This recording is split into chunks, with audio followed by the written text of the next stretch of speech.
Before we begin, leave a comment telling us where you're watching from.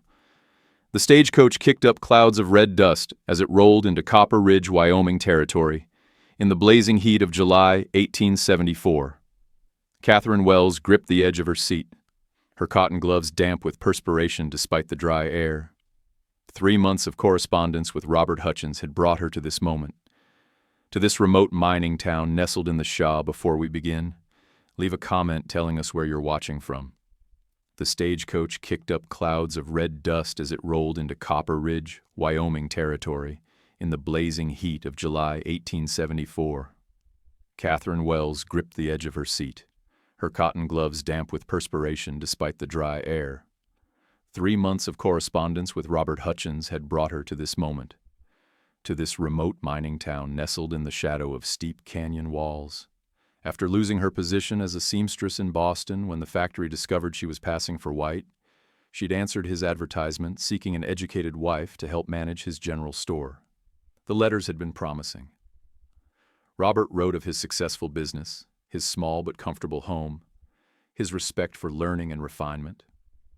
Catherine had been honest about her skills with numbers and literacy, about her ability to manage accounts and serve customers.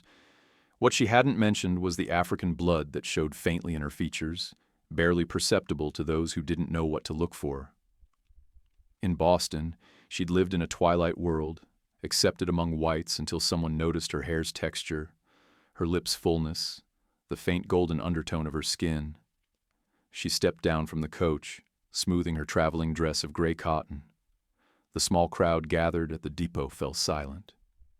A man with sandy hair and a thick mustache moved forward, his expression shifting from anticipation to confusion to something darker. "Miss Wells?" His voice carried across the sudden quiet. "Mr. Hutchins." She kept her chin level, her posture erect as her mother had taught her.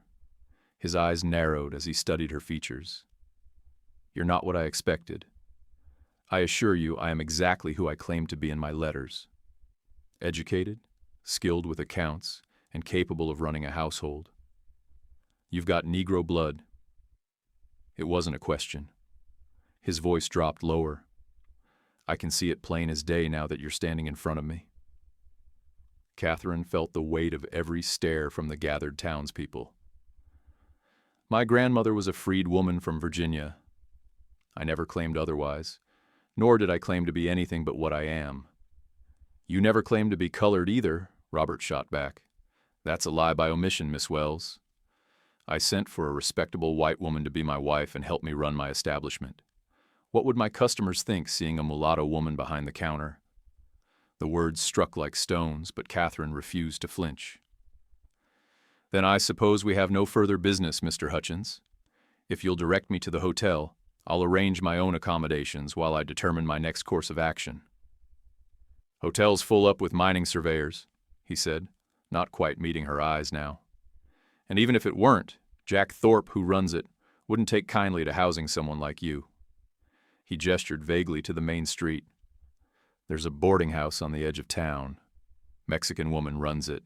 She might take you in." Without another word, he turned and walked away, leaving Catherine standing alone in the dust with her single trunk and carpet bag. The crowd dispersed quickly, conversations resuming in hushed tones.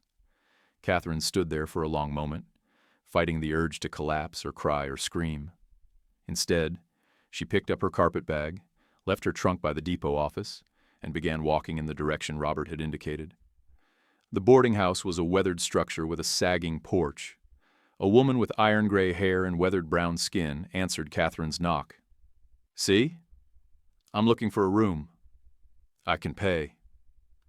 Catherine showed her the small purse containing what remained of her savings after the journey west. The woman's dark eyes assessed her shrewdly. "You're the one Hutchins rejected? News travels quickly. Small town." The woman stepped back. "I'm Rosa Medina. I have 1 room available. 25 cents a night, meals included. You pay weekly in advance." Catherine calculated quickly. She had enough for perhaps 2 weeks, maybe 3 if she was careful. "I'll take it." The room was tiny, barely large enough for the narrow iron bed and small washstand, but it was clean. Through the thin walls, she could hear other boarders moving about, the creak of floorboards, the murmur of Spanish conversations. Catherine sat on the bed, finally allowing herself to acknowledge the desperate nature of her situation. She had no money for return passage to Boston, no prospects, and no friends in this hostile place. That night, she lay awake listening to the sounds of the mining town, the distant shouts from saloons, the clang of equipment from the stamping mill that processed ore through the night. She'd survived worse, she reminded herself. When her mother died and left her alone at 16, she'd found work and made her way. She would do so again. Morning brought brutal clarity. Catherine needed employment immediately. She spent the day walking the main street, inquiring at every establishment: the general store, the restaurant, the laundry, the millinery. Each rejection was delivered with varying degrees of politeness, but the message was clear. No one would hire a colored woman, or even a woman who might be colored.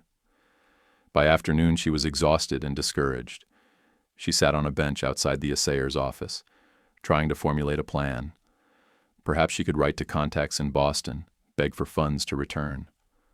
The thought made her ill with shame. "You're blocking the walkway." Catherine looked up to find a man standing before her, arms full of packages. He was tall and lean, with sun-darkened skin that spoke of Mexican or perhaps Spanish ancestry. Dark hair touched his collar, and his eyes, an unusual shade of amber, regarded her with impatience rather than hostility. "My apologies." She moved to rise. "Wait." He shifted the packages. "You're the woman Hutchins rejected." She stiffened. "Does everyone in this town know my business?" "It's a small town, and gossip is the primary entertainment." He studied her for a moment. "I'm Marcus Rivera. I run the medical practice here. My assistant left last week to get married. I need someone who can read, write, keep records, and isn't squeamish around blood or broken bones. You interested?" Catherine's heart leaped, but she kept her voice steady. "I have no medical training." Neither did my last assistant when she started, but she could organize supplies, maintain patient records, and keep people calm during emergencies. "Can you do those things?" "Yes." "Pay is $1 a day, 6 days a week. There's a room in the back of the practice that's been used for storage. You can clear it out and use it if you need accommodations." "Why are you offering me this?" Catherine asked directly. "Everyone else in town has turned me away." Marcus's expression remained neutral. "Because I need help, and you need work. Also because I understand what it's like to be judged by ancestry rather than ability. My mother was Yaqui Indian. My father was a Spanish landowner who refused to acknowledge me. Medicine doesn't care about bloodlines, Miss Wells. Disease and injury strike everyone equally." "When do I start?" "Now, if you can. These supplies need organizing." The medical practice occupied a small building on a side street, away from the main commercial district. Inside, it was cluttered but functional. An examination table dominated one room, with cabinets full of bottles and instruments. Another room held a desk buried under papers and ledgers. The back room Marcus had mentioned was indeed full of storage, but it had a window and enough space for a bed. "Previous assistant left things in disarray when she got engaged," Marcus explained, setting down his packages.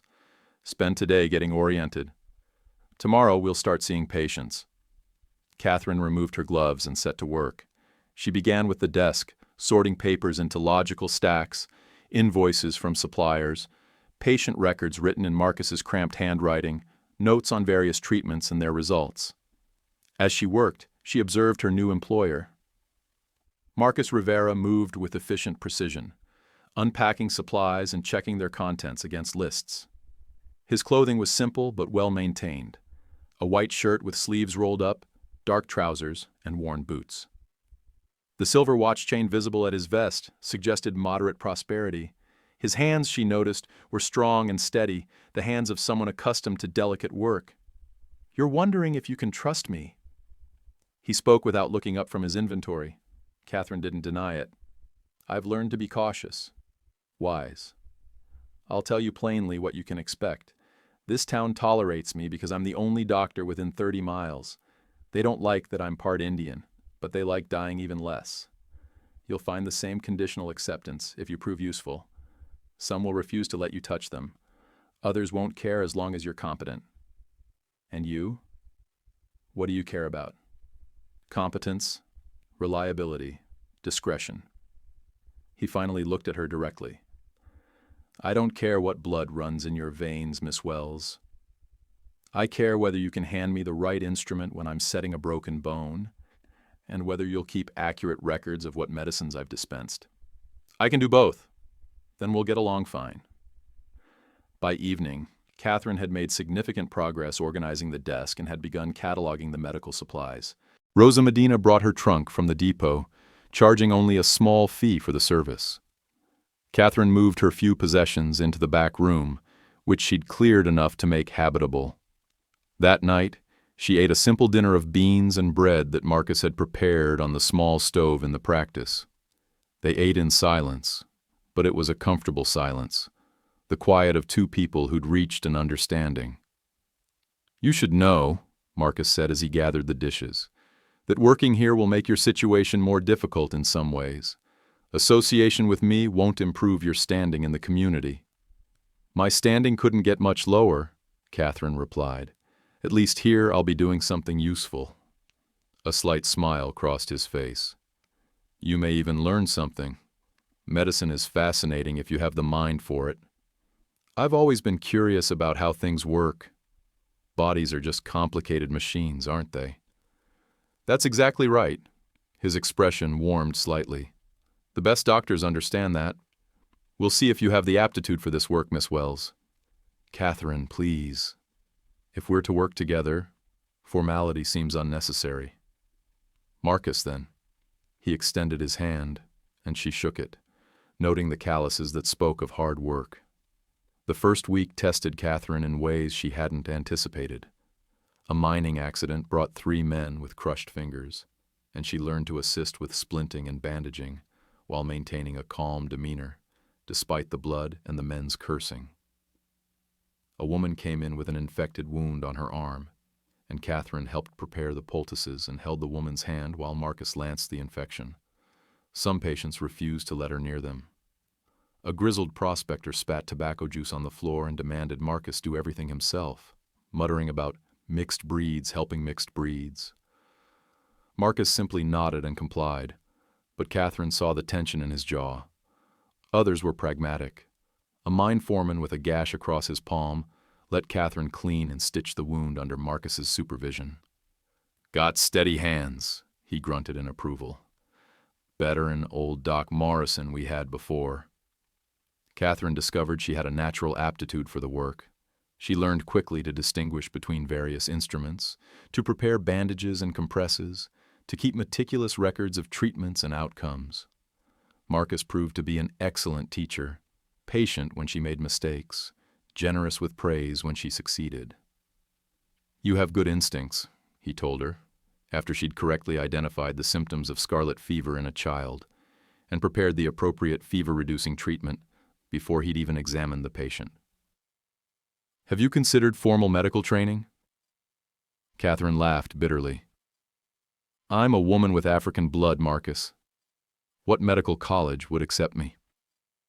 Fair point, he conceded. Though there are a few schools beginning to admit women, and 1 or 2 that might overlook your heritage. Something to consider for the future. First, I need to survive the present. By the end of August, Catherine had established herself as an indispensable part of the medical practice. She'd learned to prepare complex compounds from Marcus's medical texts, to recognize common ailments by their symptoms, and to provide basic treatment for minor injuries when Marcus was handling more serious cases. The townspeople remained divided in their opinions of her. The Mexican and Chinese laborers who worked the mines accepted her readily. The white businessmen and their families treated her with cold civility at best, open hostility at worst. Robert Hutchins crossed the street whenever he saw her coming, his face flushing with what might have been shame or anger. Marcus and Catherine developed a comfortable working relationship that gradually deepened into friendship. In the evenings, after patients had been seen and the practice cleaned, they often shared simple meals and conversation. Catherine learned that Marcus had studied medicine in Mexico City before coming north, that his Yaqui mother had taught him about medicinal plants before dying of smallpox when he was 12, that his Spanish father had paid for his education but refused to publicly acknowledge their relationship. "Do you ever regret coming here?" Marcus asked one evening as they sat on the practice's small porch, watching the sun set over the canyon walls. "To Copper Ridge specifically, or to the West in general?" "Either. Both." Catherine considered. "I regret the manner of my arrival, but not the result. In Boston, I was living a lie, always afraid of being discovered. Here, everyone knows what I am, and I'm building something real despite that knowledge." "You're brave," Marcus observed, "or possibly foolish." "I haven't decided which. Can I be both?" He smiled, a genuine expression that transformed his usually serious face. "I suppose you can." September brought the first hint of autumn cold to the high desert. It also brought a cholera outbreak to the mining camps. For 3 weeks, the practice was overwhelmed with sick and dying men. Catherine worked alongside Marcus for 18, sometimes 20 hours a day, preparing rehydration solutions, changing soiled bedding, comforting those too far gone to save. She learned the limits of medicine during those terrible weeks. No matter how skilled Marcus's hands, how pure the water they provided, how carefully they monitored fluid intake, some patients simply couldn't be saved. Catherine held the hands of dying men who called for mothers and wives thousands of miles away. She cleaned bodies and prepared them for burial. She pushed past exhaustion into a state of numb determination. Marcus watched her throughout the crisis with growing respect. "You're a natural healer," he told her during a rare break, both of them slumped in chairs, too tired to sleep.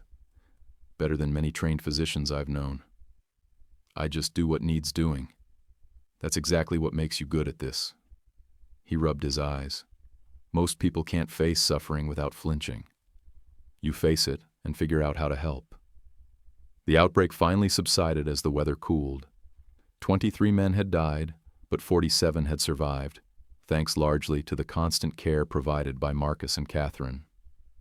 The mining company owner came personally to thank them, pressing gold coins into Marcus's hand. "Your assistant too," he said, nodding at Catherine. "She worked as hard as you did, maybe harder. Take good care of her, Doc. This town needs people like you both." When he'd gone, Marcus split the gold coins evenly between them. "You earned this." Catherine stared at the coins in her palm. More money than she'd ever held at once. "We should save it for supplies. We'll order supplies with the practice account. This is yours. You risked your life during that outbreak, Catherine. That deserves compensation beyond your regular wage." That night, alone in her small room, Catherine allowed herself to acknowledge how her life had transformed. 3 months ago, she'd arrived in Copper Ridge as a rejected mail-order bride, with no prospects and no future. Now she was a medical assistant with real skills, respected by at least some members of the community, and in possession of savings that represented security. She was also, she admitted to herself, falling in love with Marcus Rivera. It had crept up on her gradually. The way his face softened when he explained a medical concept, his quiet competence during emergencies, the gentleness with which he treated children and the elderly, his complete lack of judgment about her heritage. Somewhere between learning to mix tinctures and bandage wounds, she'd begun to see him not just as an employer, but as a man she admired deeply. The realization terrified her. She'd been rejected once already for daring to hope for love and partnership. The thought of Marcus rejecting her too was almost unbearable.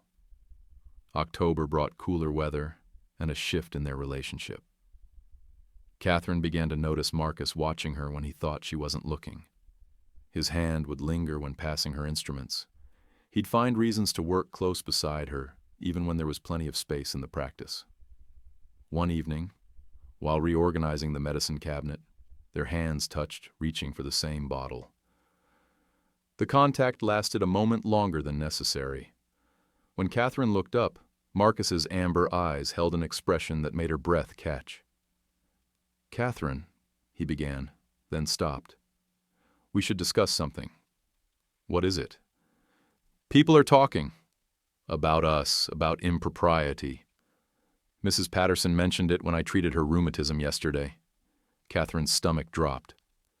Do you want me to find other accommodations? No. The word came out forcefully. That's not what I'm saying. I'm saying that people will talk regardless of what we do or don't do, so perhaps we should consider whether we care about their opinions. I'm not sure I understand. Marcus set down the bottle he'd been holding and turned to face her fully. I'm saying that I've come to care for you. More than an employer should care for an assistant. More than a friend cares for a friend. And I'm asking whether you might feel the same. Catherine's heart raced. Marcus, I'm a woman with African blood. You're part Yaqui Indian. Together, we'd be even more of a target for people's hatred. We're already targets, he pointed out. At least we'd face it together. You're certain? Once you commit to this, there's no going back to simple employer and employee. I've never been more certain of anything. He reached for her hand, his touch warm and steady. I love you, Catherine Wells. I've been trying not to for weeks, but I can't help it. You're brilliant, brave, compassionate, and beautiful. If you'll have me, I'd be honored to court you properly. Catherine felt tears prick her eyes. I love you too. I've been terrified to admit it, even to myself. Then we're both fools, Marcus said softly. But at least we're fools together. Their first kiss was gentle and tentative, a question and an answer all at once. When they pulled apart, both were smiling. This will make things harder, Catherine warned. People already talk. This will give them more ammunition. Let them talk, Marcus replied. I'm tired of living my life according to other people's prejudices. Aren't you? Exhausted by it, actually. Then we'll face them down together. You and me against the small-minded fools of Copper Ridge. Word of their relationship spread through town within days. The reactions ranged from disapproval to outright hostility. A prominent mine owner moved his family's care to a doctor in the next town over. The minister delivered a sermon about the sin of race mixing without mentioning them by name, though everyone understood the target. Someone threw a rock through the practice window one night, wrapped in paper with a crude warning to keep to your own kind. Marcus replaced the window and said nothing. Catherine scrubbed the hateful words from the paper before burning it. They continued their work, treating those who came to them, maintaining their dignity in the face of hostility. Not everyone condemned them. Rosa Medina hugged Catherine the next time she saw her. About time, the older woman said firmly. Dr. Rivera is a good man. You're lucky to have found each other. The mine foreman who'd complimented Catherine's stitching stopped by to express his support. My wife and I don't hold with judging folks by their blood, he said gruffly. You've both been good to this community. Anyone who says otherwise can answer to me. By November, their relationship had settled into a pattern. During the day, they worked together as medical professionals, treating patients and maintaining the practice. In the evenings, they courted as any couple would, though their options were limited by the town's prejudices. They couldn't dine at the restaurant or attend the occasional social events. Instead, they took walks along the canyon rim at sunset, talked for hours about medicine and philosophy and dreams for the future, and gradually built the foundation of a life together. I want you to know something, Marcus said one evening as they sat by the stove in the practice, the first winter storm howling outside. I've been writing to colleagues in San Francisco and in Mexico City. There are opportunities in larger cities, places where our relationship wouldn't be such a source of controversy. You want to leave Copper Ridge? Catherine asked carefully. I want you to be happy. If staying here means constantly fighting prejudice and hatred, perhaps we should consider other options. Catherine thought about it seriously. Would you be happy leaving? This is your practice, your life's work. My life's work is medicine. I can practice that anywhere. But I can't practice happiness without you. She leaned against his shoulder, feeling the solid warmth of him. I appreciate the offer, but I'm not sure running to a new city would solve our problems. Prejudice exists everywhere. At least here, we've begun to build something, to change some minds. That feels important. You're right, Marcus conceded, though I reserve the right to reconsider if someone does more than throw rocks through our window. Winter descended on Copper Ridge with brutal cold and heavy snow. The mining slowed but didn't stop, and neither did the accidents and illnesses that required medical attention. Catherine and Marcus worked side by side, their partnership growing stronger with each patient treated, each crisis managed, each quiet evening shared. In December, Marcus presented Catherine with a ring, a simple band with a small sapphire. "It was my mother's," he explained, "the only thing of hers I have left. I'd be honored if you'd wear it, if you'd consent to marry me." Catherine's hands trembled as she took the ring. "Are you certain? Marriage will make the harassment worse. We won't be able to claim propriety of separate households anymore." "I don't want separate households. I want a life with you, Catherine, formal and public and permanent." His amber eyes were serious. "I'm asking you to be my wife, to share my name, to build a future together regardless of what small-minded people think about it." "Yes," she said simply. "Yes, I'll marry you." They married in January, a quiet ceremony performed by a justice of the peace, since the town minister refused to conduct the service. Rosa Medina and the mine foreman served as witnesses. Catherine wore a simple dress of deep blue wool that she'd sewn herself. Marcus wore his best suit, brushed and pressed for the occasion. "I now pronounce you husband and wife," the justice of the peace said, his tone neutral but not unfriendly. "May you find happiness together." "We will," Marcus said confidently, and kissed his bride. The harassment did intensify after their marriage. Someone painted slurs on the practice's exterior wall. A group of miners' wives organized a petition calling for Marcus's medical license to be revoked, though it went nowhere since he was the only doctor for miles. Robert Hutchins apparently told anyone who'd listen that he'd been right to reject Catherine, that she'd proven herself to be exactly the kind of woman who'd marry a half-breed. Marcus and Catherine ignored it all. They focused on their work, on building their marriage, on the life they were creating together. Catherine continued learning medicine, her skills growing until she could handle many routine cases independently. Marcus taught her suturing, diagnosis, and even some basic surgical procedures. "You're as good as many physicians I trained with," he told her one evening after she'd successfully treated a complicated shoulder dislocation. "Better than some." "I have an excellent teacher," Catherine replied. "You have natural talent. I just helped you refine it." By spring, they'd settled into a comfortable routine. The practice remained busy, and they'd managed to save a modest amount of money. Catherine had even begun writing articles for a medical journal, though she published them under Marcus's name since no journal would accept submissions from a woman, let alone a colored woman. "This bothers you," Marcus observed, watching her proof the latest article. "It does," she admitted, "but it's better than the knowledge going unused. At least this way, other doctors can benefit from our observations. Someday, things will be different. Women will be accepted in medicine, and color won't be a barrier to education and opportunity." "Do you really believe that?" "I have to," Marcus said simply. "Otherwise, what's the point of fighting?" June brought unexpected news. A letter arrived from a medical college in Philadelphia, addressed to Marcus but clearly written in response to inquiries Catherine had made months earlier, before she'd even left Boston. The college had recently begun accepting women students and was actively seeking qualified applicants. "You should go," Marcus said after reading the letter. "This is the opportunity you've been waiting for." "Leave you? Leave the practice?" Catherine shook her head. "That's not what I want anymore, Marcus. You'd be a certified physician. No one could question your credentials or your right to practice medicine.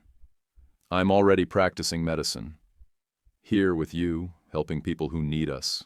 That's enough." Marcus studied her face carefully. "Are you certain? I don't want you to have regrets later, to feel I held you back from your potential." Catherine took his hands in hers. "My potential is right here. Teaching me, supporting me, loving me. We're partners, Marcus." I don't want to be anywhere else. Then we'll write back declining, he said. But I want you to know, Catherine, that you could succeed anywhere. You're that talented. Maybe so. But success without you isn't nearly as appealing as partnership with you. That summer, a new family moved to Copper Ridge, the Chens, Chinese immigrants, who'd left California's mining camps seeking better opportunities. Their arrival created a stir in the town, but Marcus and Catherine welcomed them as patients immediately. Mrs. Chen was pregnant with their third child, and Catherine took special interest in her care. "You've done this before," Mrs. Chen observed during one examination, her English halting but clear. "Not personally," Catherine admitted, "but I've assisted with many births." "You have healer's hands," "I can tell." When Mrs. Chen went into labor in late August, she requested that Catherine deliver the baby.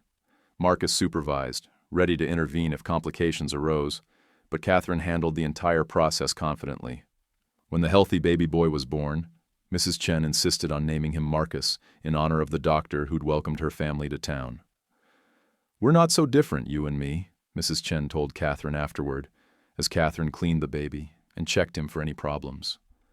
"Different countries, different color skin, but same struggle, same fight to be treated like human beings." "You're right," Catherine agreed. "We're more alike than different." The friendship between Catherine and the Chen family became a source of strength for both. Together, they faced the prejudices of Copper Ridge's white establishment. When the general store refused to serve the Chens, Catherine made their purchases for them. When Catherine needed fabric for new curtains, Mrs. Chen taught her Chinese silk embroidery techniques that made simple material beautiful. By the fall of 1875, more than a year after Catherine's arrival in Copper Ridge, the town had begun to change in subtle ways. New families, drawn by the booming mines, brought more diverse perspectives. Not everyone approved of Marcus and Catherine's marriage, but most had grown accustomed to it. The quality of their medical care had won over even some early critics. Robert Hutchins approached Catherine one day in September, catching her outside the practice as she swept the front step. She hadn't spoken to him since that first humiliating day. "Miss Wells," he began, then corrected himself. "Mrs. Rivera, I wanted to speak with you." Catherine waited, her expression neutral. "I owe you an apology," he said stiffly. "My behavior when you arrived was inexcusable. I judged you on your appearance rather than your character, and that was wrong." "What changed your mind?" Catherine asked directly. "You saved my nephew's life last month." "Pneumonia," Dr. Rivera said. "Would have died without the care you both provided." He shifted uncomfortably. "Made me realize I'd been a fool. You're a good woman, a skilled healer, and you deserved better than how I treated you." "Thank you for saying so," Catherine replied. "Apology accepted." "I don't expect we'll be friends," Robert continued, "but I wanted you to know I was wrong. And I'm sorry." When he'd left, Marcus appeared in the doorway. That must have felt good. "Surprisingly, it did," Catherine admitted, "though I'm under no illusion that he's had a complete change of heart. He's just acknowledged reality. Progress nonetheless." That winter was milder than the previous one, but busier for the practice. An influenza outbreak kept them working long hours through January and February. Catherine's skills proved invaluable, allowing them to treat more patients simultaneously. Her reputation as a healer continued to grow, particularly among the town's women, who increasingly preferred consulting with Catherine about private matters. "You've found your calling," Marcus observed one evening as they reviewed patient notes. "Women's health, obstetrics. You have a gift for it." "Because I'm a woman myself," Catherine said. "I understand their concerns in ways male physicians often don't." "True. But it's more than that. You listen, really listen, to what they're saying. Many doctors, myself included, are too quick to diagnose without fully understanding the patient's experience." In March, Catherine discovered she was pregnant. The realization filled her with joy and terror in equal measure. She and Marcus had discussed children, but hadn't expected them so soon. "Are you happy?" she asked Marcus after sharing the news. "Ecstatic," he said, pulling her into his arms. though I confess I'm also terrified. What kind of world are we bringing a child into? A world that needs changing, Catherine replied. Maybe our child will help change it. The pregnancy progressed smoothly, though Catherine continued working as long as she was able. The townspeople's reactions varied. Some expressed genuine happiness for them. Others muttered about mongrel children and predicted doom. Catherine ignored the negativity, focusing instead on preparing for motherhood while maintaining the practice. In June, a traveling photographer came to Copper Ridge. Marcus insisted on having their picture taken together, a formal portrait to mark this moment in their lives.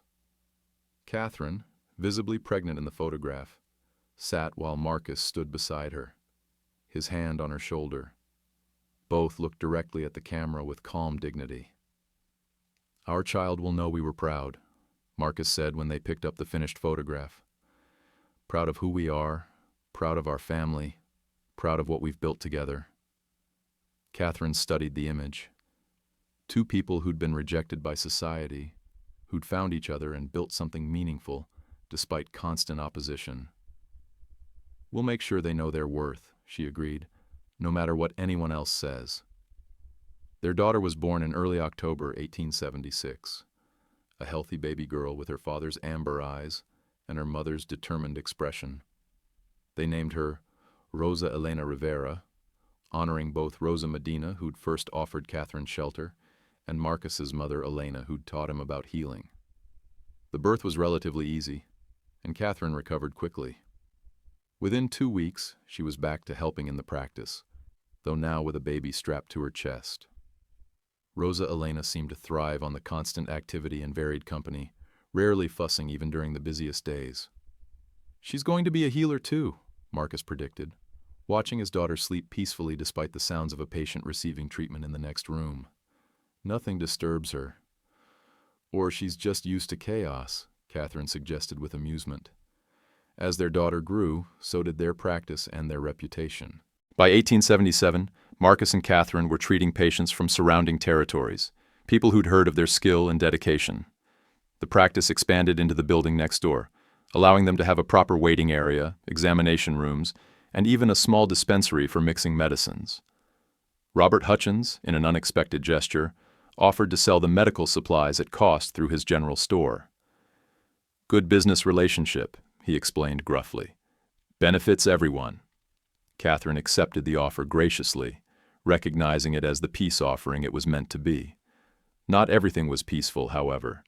In August, a group of drifters passing through town caused trouble, harassing Catherine while she was returning from a house call. Marcus arrived to find her backed against a wall, facing 3 men making crude suggestions and threats. "Gentlemen," Marcus said coldly, his hand resting on the revolver at his hip, "I suggest you move along." "This your squaw breed?" one sneered. "This is Dr. Catherine Rivera, my wife and the finest medical practitioner in this territory," Marcus replied evenly. "And you're interfering with her work. Leave now, or I'll have the marshal arrest you for harassment." The marshal, who'd been following Marcus, stepped into view. "You heard the doctor. Move along." The drifters left, muttering threats. But word of the incident spread, and something unexpected happened. The mine foreman organized a group of men, both white and Mexican, who made it known they'd protect the medical practice and its practitioners. The message was clear: mess with the doctors, face consequences. "This town has come a long way," Marcus observed that evening, shaken by the confrontation, but touched by the community's response. "Some of them have," Catherine corrected. "We still have enemies here. But we have friends too." That's progress. By late 1877, their life had settled into a comfortable pattern. The practice was thriving. Rosa Elena was growing into a bright, curious toddler. Catherine and Marcus had earned, if not universal acceptance, at least a grudging respect from most of Copper Ridge's inhabitants. On a cold evening in November, as they sat together by the fire with their daughter asleep upstairs, Marcus looked at Catherine and smiled. Do you ever think about that first day? He asked. When I found you sitting outside the assayer's office, blocking the walkway? I think about it often, Catherine replied, stroking his hand. I was so lost that day, so certain my life was over. And instead it was beginning. Because you took a chance on me. Marcus shook his head. We took a chance on each other. That's what made it work. In December, a severe winter storm trapped several miners in a collapsed tunnel. The rescue effort lasted 3 days, and when the men were finally extracted, 2 were seriously injured, and all were suffering from exposure and dehydration. Marcus and Catherine worked around the clock, treating frostbite, setting broken bones, monitoring for pneumonia. One of the trapped miners was a young man named Peter Dawson, barely 20, who'd been vocal in his opposition to Catherine working in the practice. As she treated his frostbitten fingers, carefully warming them and applying salve, he finally spoke. I said some terrible things about you, ma'am, before all this. I remember, Catherine replied, keeping her attention on his injuries. I was wrong. My mama would have boxed my ears if she'd heard me. He winced as she worked. You're a real doctor no matter what anyone says. Better than most I've met. Thank you, Peter. Now hold still while I bandage these fingers. You'll need to keep them elevated and warm. When all the miners had been treated and were recovering, the mining company owner came to the practice with an unexpected proposal. He wanted Marcus and Catherine to establish a clinic at the largest mine site, somewhere workers could receive immediate treatment for injuries. Cut down on deaths and serious injuries if there's medical care right there, he explained. I'll fund the building and supplies. You two run it however you see fit. Marcus and Catherine discussed the offer carefully. It would mean more work, but it would also mean saving lives and establishing their practice on an even firmer foundation. We do it together, Marcus said. Equal partners in everything. Always, Catherine agreed. The mine clinic opened in March 1878, a sturdy building with 2 examination rooms, a small surgery, and living quarters for times when they needed to stay overnight during emergencies. Catherine managed the clinic 3 days a week, while Marcus handled the town practice. The other days they switched, ensuring both locations always had qualified care available. The arrangement worked beautifully. The miners, seeing Catherine's skill firsthand, stopped questioning her credentials. The mine owner spread word to other mining operations, bringing in additional patients and income. By summer, Marcus and Catherine had hired a young medical student from Denver to assist them, further expanding their capacity to serve the community. We're building something real here, Marcus said one evening as they reviewed the clinic's records. Something that will outlast us. Something that will help people long after we're gone, Catherine added. That's what matters. Their second child arrived in September 1878, a son they named Thomas Marcus Rivera. Unlike his sister, Thomas was a fussy baby, demanding attention and easily disturbed by noise. Catherine learned to work with him strapped to her back, rocking gently while she mixed medicines or wrote notes. He has your determination, Marcus teased, watching his wife simultaneously soothe their son and instruct their medical assistant on proper suturing technique. And your stubbornness, Catherine shot back with a smile. By the end of 1878, 4 years after Catherine's arrival in Copper Ridge, the transformation was complete. The woman who'd been rejected as a mail-order bride had become one of the territory's most respected medical practitioners. Her partnership with Marcus had evolved into a thriving medical practice that served hundreds of patients. Together, they'd raised 2 children and built a life that defied every prejudice and obstacle thrown in their path. On New Year's Eve, as they prepared to welcome 1879, Catherine stood on the porch of their home, now a proper house they'd built adjacent to the main practice. The town spread below, lights twinkling in windows, smoke rising from chimneys. Marcus came to stand beside her, wrapping his arms around her waist. Any regrets? He asked, his breath warm against her ear. Not a single one, Catherine replied, leaning back against him. This life, this work, you and our children. It's everything I never dared to hope for. I love you, Catherine Rivera, and I love you, Marcus Rivera. My partner, my husband, my dearest friend. As midnight approached, they heard voices singing in the distance, townspeople celebrating the new year. Inside their home, Rosa, Elena, and Thomas slept peacefully. In the practice below, their medical assistant kept watch over a miner recovering from surgery. Everything they'd built, everything they'd fought for, surrounded them. To the future, Marcus said softly. To us, Catherine replied, and kissed him as fireworks exploded over the canyon, painting the winter sky with light. The winter of 1879 brought unexpected challenges. A new family moved to Copper Ridge, the Grahams, wealthy investors from Boston who'd purchased controlling interest in several mines. Richard Graham made his opinions about Marcus and Catherine's marriage known immediately and loudly. It's an abomination, he declared at a town meeting. Mixed marriages undermine the natural order. As a major employer in this community, I refuse to allow my workers to be treated by these people. The pronouncement created division in the town. Some miners, loyal to Marcus and Catherine after years of excellent care, refused to comply. Others, fearing for their jobs, reluctantly stopped coming to the practice. We're losing half our patients, Marcus observed grimly, reviewing the declining appointment schedule. Then we'll focus on the half who remain, Catherine replied with more confidence than she felt. And we'll continue proving our worth through our work. Graham's campaign against them intensified. He spread rumors about Catherine's qualifications, claiming she practiced medicine illegally. He pressured the town council to revoke Marcus's license to practice in Copper Ridge. He even wrote to the territorial governor, demanding investigation into unlicensed practitioners endangering public health. The stress affected their family.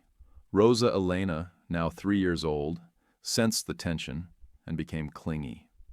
Thomas developed a persistent cough that worried them both. The practice's income dropped sharply, making it difficult to maintain both clinics and pay their assistant. Perhaps we should consider relocating, Marcus suggested one particularly difficult evening. San Francisco? Denver? Somewhere Graham's influence doesn't reach? And let him win? Catherine's eyes flashed. Let him drive us out after everything we've built here? I'm thinking of our children, Catherine.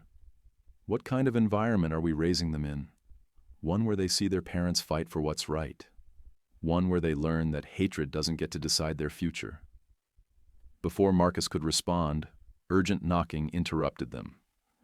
The mine foreman stood at the door, his face pale. There's been a collapse. Big one. 20, maybe 30 men trapped. We need all the medical help we can get.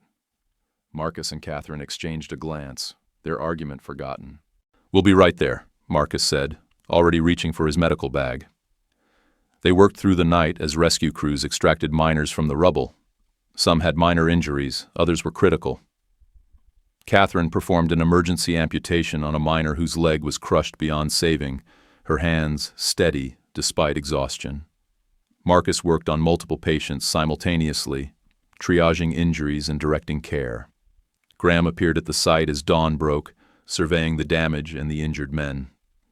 He watched silently as Catherine cleaned and stitched a deep gash across a young miner's chest, her movements precise and confident.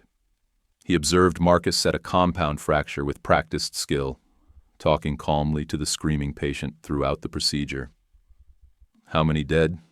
Graham asked the mine foreman quietly. 3, sir. Would have been 15 without the doctors. They saved every man who came out alive. Graham's expression was unreadable. He approached Marcus and Catherine as they were packing up their equipment, both exhausted and covered in blood and dirt. That was remarkable work, he said stiffly. It's what we do, Marcus replied neutrally. Graham hesitated, then continued. I've been reconsidering my position regarding your practice. My prejudices nearly cost these men their lives. If I'd succeeded in driving you away, many of these miners would be dead now. He paused, clearly struggling with the admission. I was wrong. About your qualifications, about your marriage, about everything. I apologize. Catherine studied him carefully. Words are easy, Mr. Graham. What matters is action. You're right. Graham straightened. I'll issue a public statement retracting my previous comments. My workers will be encouraged to seek care from your practice, and I'll make a substantial donation toward expanding your medical facilities." "Why the change of heart?" Marcus asked bluntly. "Because results matter more than prejudice," Graham replied. "You two saved lives tonight. That's what counts." He turned to leave, then looked back. "For what it's worth, my father was a physician. He would have admired your work." Over the following weeks, Graham proved true to his word. His public apology and endorsement changed the atmosphere in Copper Ridge dramatically. Patients who'd been pressured to stay away returned. The town council formally commended Marcus and Catherine for their service to the community. Even the minister, who'd refused to perform their wedding ceremony, acknowledged them respectfully in the street. "People are exhausting," Catherine observed to Rosa Medina over tea one afternoon. "They hate us until they need us, then love us until they forget why they needed us." Rosa laughed. "That's humanity, mija. You keep being excellent, and eventually excellence wins." By spring, the practice was more successful than ever. Graham's donation funded a proper hospital building, small but well-equipped, with 6 beds and a real operating room. Marcus and Catherine hired 2 more assistants and began training them formally in medical procedures. "We're building a legacy," Marcus said, standing in the new hospital on opening day. "Training the next generation of healers. And showing them that anyone can learn medicine regardless of their background," Catherine added. She watched their assistants, 1 Mexican woman and 1 Chinese man, organizing supplies. That's the real victory. Their 3rd child, a daughter they named Elena after Marcus's mother, was born in June 1879. The birth was attended not just by Marcus, but by half a dozen women from town who'd come to offer support. Mrs. Chen brought traditional Chinese herbs. Rosa Medina made a special tea. Even the mine foreman's wife appeared with a hand-knitted blanket. "Look how far we've come," Marcus marveled, watching the diverse group of women fussing over his wife and new daughter. From rejection and isolation to this. "Community," Catherine said softly, cradling Elena. "We've built a community that transcends prejudice." The summer brought a journalist from a Denver newspaper, interested in writing about the unusual medical practice in Copper Ridge. Catherine was initially hesitant about the publicity, but Marcus convinced her it could help other mixed couples and aspiring physicians of color. The resulting article, published in August, portrayed them sympathetically but honestly. It detailed Catherine's rejection by Robert Hutchins, her struggle to survive, Marcus's offer of employment, and their gradual romance and marriage. It described their medical successes and the challenges they'd faced from prejudice. The article attracted attention far beyond Colorado territory. Catherine received letters from other women who'd faced similar obstacles, seeking advice and encouragement. Medical students of color wrote asking how they could pursue their dreams despite discrimination. A women's college in Ohio even invited Catherine to speak about her experiences, though she declined, unwilling to leave her practice and family for extended travel. "You're inspiring people," Marcus told her after she finished responding to another batch of letters. "Showing them what's possible." "We're inspiring them," Catherine corrected. "This wouldn't have been possible without you, without your faith in me." By autumn, their reputation had spread so widely that patients were traveling from neighboring territories specifically to seek their care. The small hospital was often full, and they were considering further expansion. "We need more trained staff," Catherine observed, "and ideally, we'd train them ourselves, ensure they understand our approach to medicine." "A teaching hospital," Marcus said slowly. "We could establish a formal training program for medical assistants and aspiring physicians. In Copper Ridge? Why not? We have the facilities, the expertise, and the patient volume. We could train people who'd never otherwise have access to medical education." The idea took root quickly. By December, they'd submitted a formal proposal to the territorial government for recognition as an educational institution. While they waited for approval, they began informally training interested students, teaching anatomy, pharmacology, and clinical practice.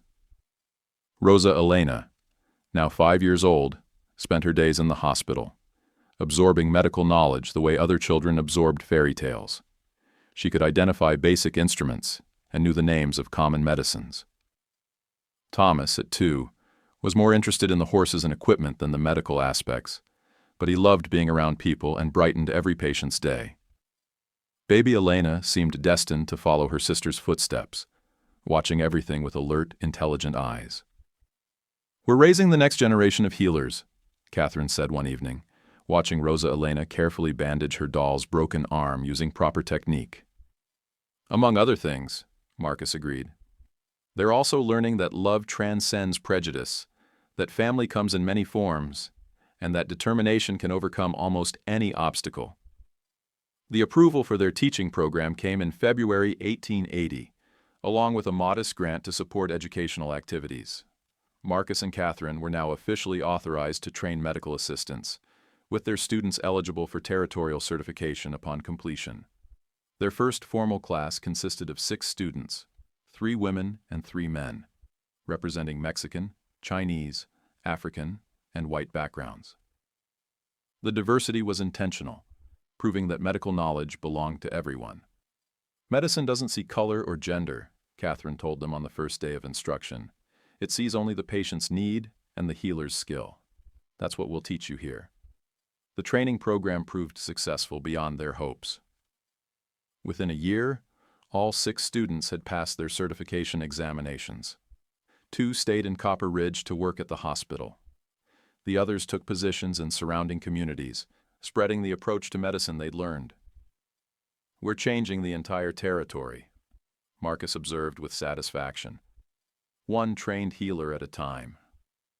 By 1881, 7 years after Catherine's arrival in Copper Ridge as a rejected mail-order bride, the transformation was complete and undeniable.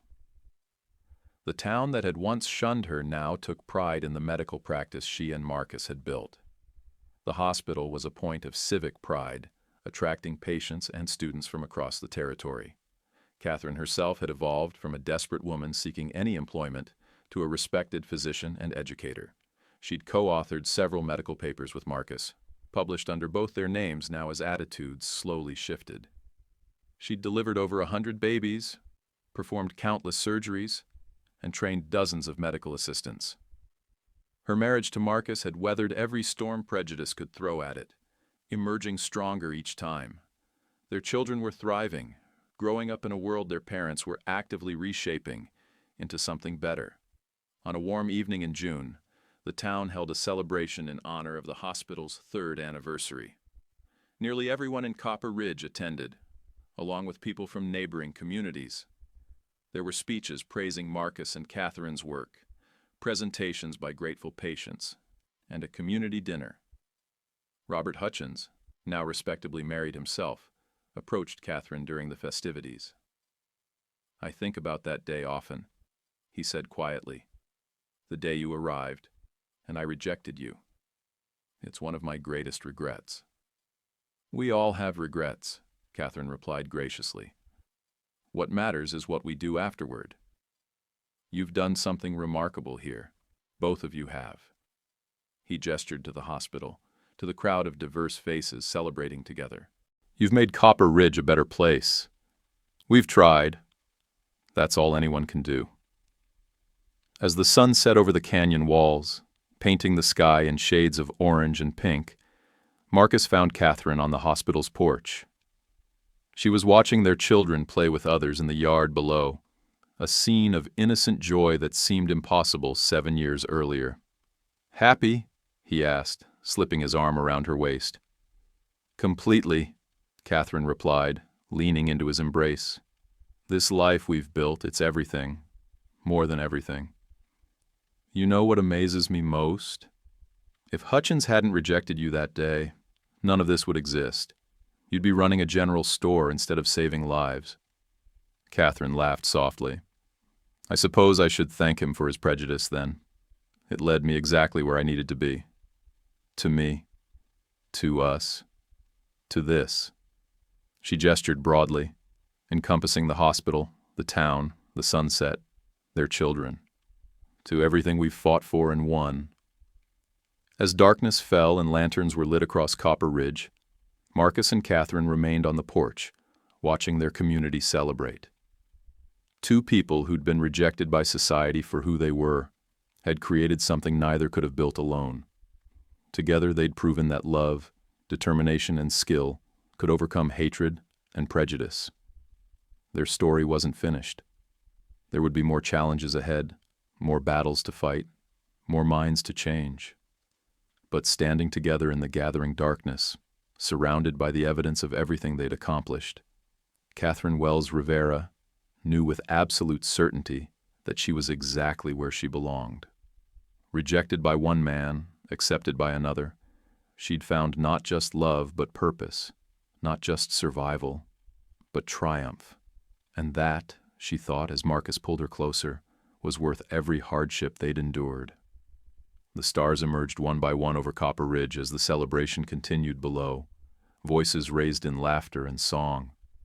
Catherine and Marcus stood together, partners in every sense, watching the world they'd created and dreaming of all that was yet to come. Their journey from rejection to respect, from isolation to community, from survival to success, was complete. But their story, like the territory around them, was still being written, one patient, one student, one changed mind at a time. And it all began because one woman refused to accept rejection as her final answer, and one man recognized her worth when no one else would. Together they'd built something permanent, something meaningful, something that would outlast them both.